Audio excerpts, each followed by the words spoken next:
Hello everyone, this is Awaz Khan. Welcome to my YouTube channel Study Point. In this video, I am going to tell you about the syllabus of Science Class 10 Session 2020-21. Syllabus. This is the syllabus of CBSE pattern. Okay.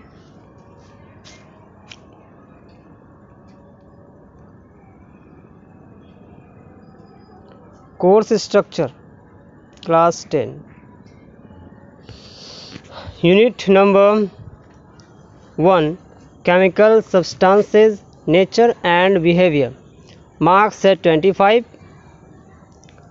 unit 2 world of living marks है इसमें 23.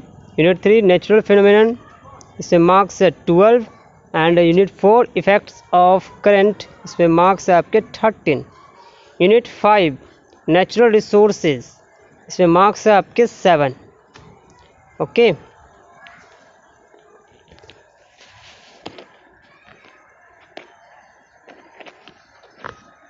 तो इस तरह chemistry पहला part हो गया, पहला unit हो गया आपका केमिस्ट्री, ये 25 मार्क्स के हैं. दूसरा पार्ट है बायोलॉजी 23 मार्क्स के हैं. और तीसरा चौथा पांचवा ये तीनों ही आपके फिजिक्स ही आ जाएंगे जो आपके 12, 13 और 7 पार्ट के. अब ये टोटल 80 मार्क्स हो गए. 20 मार्क्स आपको पता ही है इंटरनल असेसमेंट होगा जिसको हम लोग प्रोजेक्ट बोलते हैं, practical. Okay. Theme materials unit 1 chemical substances nature and behaviour. सबसे पहला आएगा आपका केमिकल रिएक्शंस. इसमें आप लोग पढ़ना है chemical equations, balance chemical equation, implications of a balanced chemical equation, types of chemical reactions, combination, decomposition, displacement, double displacement, precipitation, neutralization, oxidation and reduction. ये सारे आपके जो है अलग अलग प्रकार के केमिकल रिएक्शन सब होंगे. इन सब के बारे में आपको पढ़ना है, इन सब का एग्जाम्पल देखना है और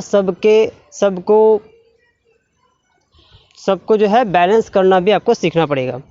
अगला चैप्टर आपका आएगा acid bases and salts. Their definitions यानी आपका एसिड बेस एंड सॉल्ट के आप लोग को डेफिनेशंस जानने हैं. इसके बाद आप लोगों को H+ आयन OH- आयन के बारे में आप लोग को पढ़ना है, उनके जनरल प्रॉपर्टीज़ पढ़ने हैं, एग्जाम्पल पढ़ना है, उनका यूज़ भी पढ़ना है. फिर pH क्या होता है, pH स्केल क्या होता है, ये आप लोगों को पढ़ना है. pH का एवरीडे लाइफ में क्या इम्पोर्टेंस है ये पढ़ना है. इसके बाद sodium hydroxide, bleaching powder, baking soda, washing soda और प्लास्टर ऑफ पेरिस ये किस प्रकार से बनाया जाता है और इसका क्या यूज़ है, ये सब आप लोगों को पढ़ना है. इस चैप्टर में आप लोग को ये सब पढ़ने हैं. अगला आएगा आपका chapter metals and non metals. इसमें आप लोगों को मेटल्स और नॉन मेटल्स दोनों के ही प्रॉपर्टीज़ पढ़ने हैं. रिएक्टिविटी सीरीज़ पढ़ना है आप लोगों को. Formation and properties of ionic compound, ionic compound कैसे बनते हैं, क्या उनके प्रॉपर्टी होते हैं, क्या उनका गुण होता है, ये पढ़ना है. बेसिक मेटलर्जिकल प्रोसेस पढ़ना है, कोरोजन पढ़ना है और उनका प्रिवेंशन पढ़ना है. ठीक है. अगला आएगा आपका chapter carbon compounds. Carbon compounds में आपको पढ़ना है covalent bonding in carbon compound. Carbon compound में जो है कोवलेंट बॉन्ड होते हैं तो क्यों होते हैं ये सब आप लोगों को पढ़ना है, किस प्रकार के होते हैं. Versatile nature of carbon, carbon के वर्सटाइल नेचर के बारे में पढ़ना है आप लोग को. होमोलोगस सीरीज पढ़ना है, नोमेनक्लेचर पढ़ना है, कार्बन कंपाउंड के नोमेनक्लेचर किस प्रकार से होते हैं. और फंक्शनल ग्रुप जो है अगर आपको उसमें हैलोजीन, अल्कोहल, कीटोन, अल्डिहाइड, अल्केन या अल्काइन हो तो उसका नाम किस प्रकार से हो पाएगा, नोमेनक्लेचर किस प्रकार हो पाएगा, ये आप लोग को पढ़ना है. इसके बाद फिर आप लोग पढ़ना है सैचुरेटेड हाइड्रोकार्बन और अनसैचुरेटेड हाइड्रोकार्बन के उसके बीच में डिफरेंस पढ़ने आपको. Chemical property of carbon compounds, combustion, oxidation, addition और सब्स्टिट्यूशन रिएक्शन, इन सब के बारे में केमिकल प्रॉपर्टीज़ पढ़ने आपको. इथेनॉल एंड इथेनोइक एसिड इनके सिर्फ प्रॉपर्टी पढ़ने हैं और यूज़ पढ़ने हैं. नेक्स्ट आएगा आपका सोप्स एंड डिटर्जेंट. सोप्स और डिटर्जेंट के बारे में पढ़ना भी है. Okay.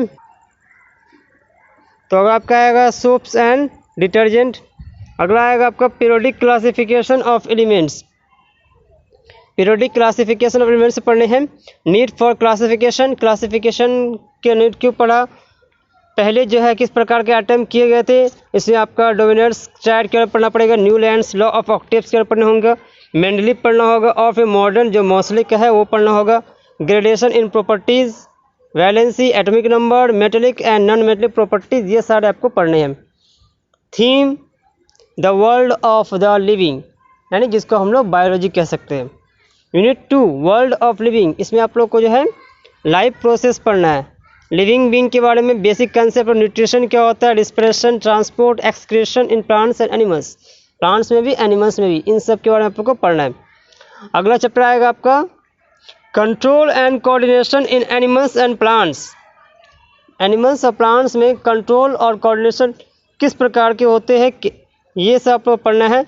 Topic movements in plants, introduction of plants, hormones, control and coordination animals, nervous system, voluntary, involuntary and reflex action, chemical coordination, animal hormones. Reproduction, reproduction आएगा आपका reproduction animals and plants, asexual and sexual, दोनों प्रकार के जो है reproduction का पढ़ना है। Reproductive health need and methods of family planning, safe sex versus HIV या AIDS, child bearing and women's health, ये सब आपका जो है टॉपिक रहेगा। अगला चैप्टर आएगा आपका हेरिडिटी एंड इवोल्यूशन। हेरिडिटी क्या होता है, मेंडल्स कंट्रीब्यूशन क्या रहा हेरिडिटी के मामले में, सेक्स डिटर्मिनेशन कैसे होता है, brief introduction, basic concepts of evolution क्या होता है, ये सब आपको पढ़ने होंगे। अगला थीम आएगा आपका natural phenomena. Unit 3 natural phenomena, reflection of light by curve surface, curve surface में रिफ्लेक्शन किस प्रकार का होता है। Image form by spherical mirrors, spherical mirrors का पढ़ना है, उसमें इमेज किस प्रकार बनते हैं। Centre of curvature, principal axis, principal focus, focal length, mirror formula. Mirror formula के बारे में आप लोग को जो डेरिवेशन नॉट रिक्वायर्ड, देखिए यहाँ से एक चीज़ दिया हुआ है कि मिरर फॉर्मूला का आपको जो है डेरिवेशन नहीं पढ़ने हैं। डेरिवेशन आप जान लीजिएगा, लेकिन उसके जो है एग्ज़ाम में वो नहीं आएंगे, डेरिवेशन आपको नहीं पढ़ना। ओके, सिर्फ आपको फॉर्मूला जान लेना है, मिरर फॉर्मूला क्या होता है। वैसे ये 1/v + 1/u बाय 1 बराबर 1/f होता है। मैग्नीफिकेशन पढ़ना आपको। Refraction, laws of refraction, refractive index, refraction of light by spherical lens, image form by spherical lens, तो इस प्रकार के जो है। ओके, तो मैग्नीफिकेशन। अगला आएगा आपका रिफ्रैक्शन, जिसे पढ़ना आप लोग को laws of refraction, refractive index.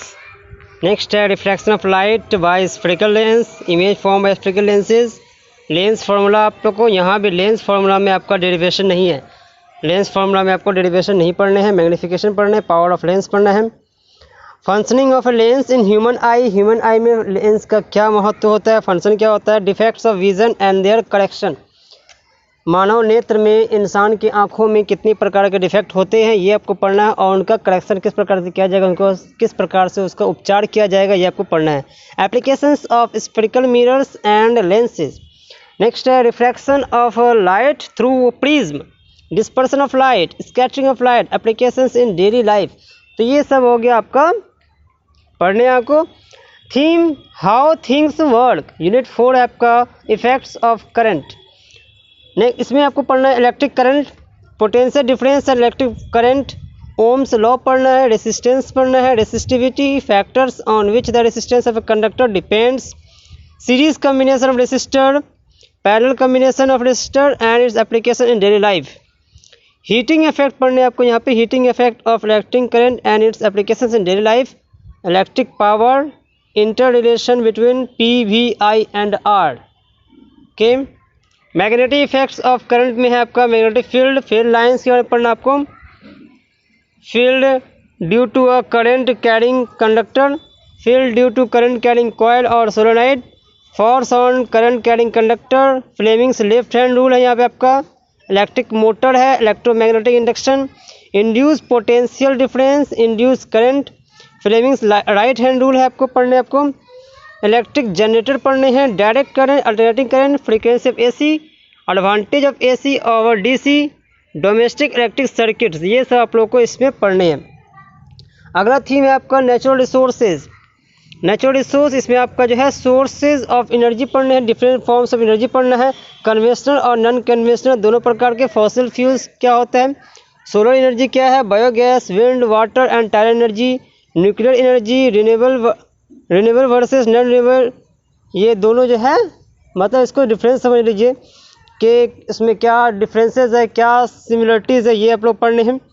Our environment, इसमें इकोसिस्टम है, एनवायरमेंटल प्रॉब्लम्स है, ozone depression, waste production and their solutions, biodegradable and non biodegradable substances. अगला आपका आएगा management of natural resources, conservation of judicious use of natural resource, forest and wildlife, coal and petroleum conservation, examples of people's participation for conservation of natural resources. Big dam, advantage क्या है उसके, limitations क्या है, alternatives if any, water harvesting, water harvesting करने का कोई और alternative है तो पढ़ना है, सस्टेनेबिलिटी ऑफ नेचुरल रिसोर्सेज। तो ये हो गया आपके सिलेबस साइंस के।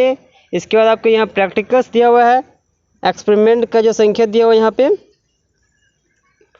तो यहाँ आपका एक्सपेरिमेंट जो है यूनिट 1 से जो है, हर यूनिट से आपका जो है एक्सपेरिमेंट सब दिया। यूनिट 1 के जो है ये रहा 1 का ए, फाइंडिंग द पीएच निकालना आप लोग को। तो यूनिट 1 का है ये। इसके बाद फिर आपको जो है HCl और NaOH का प्रॉपर्टी का स्टडी करना है, ये भी यूनिट 1 से है। अगला है ये सब कॉम्बिनेशन रिएक्शन, डिकम्पोजिशन रिएक्शन, ये सब रिएक्शन है, ये भी यूनिट 1 से है। अगला आपका फिर यूनिट ZnFe, CuAl मेटल जो है, इन सब के बारे में देखना आपको, ये भी यूनिट 1 से है। फिर यूनिट 4 से आपका है, यूनिट 4 से, यूनिट 2 से भी है 2। तो इस तरह करके आपका जो है ये प्रैक्टिकल के कुछ क्वेश्चन सब है जो आपको तैयार करने हैं। यूनिट 1, 3 ओके, सारे आप लोग देख लेंगे, वीडियो पॉज करके देख लेंगे। और वीडियो कैसा लगा कमेंट में ज़रूर बताएं। वीडियो को लाइक करें, शेयर करें और चैनल को सब्सक्राइब करना ना भूलें। Thank you.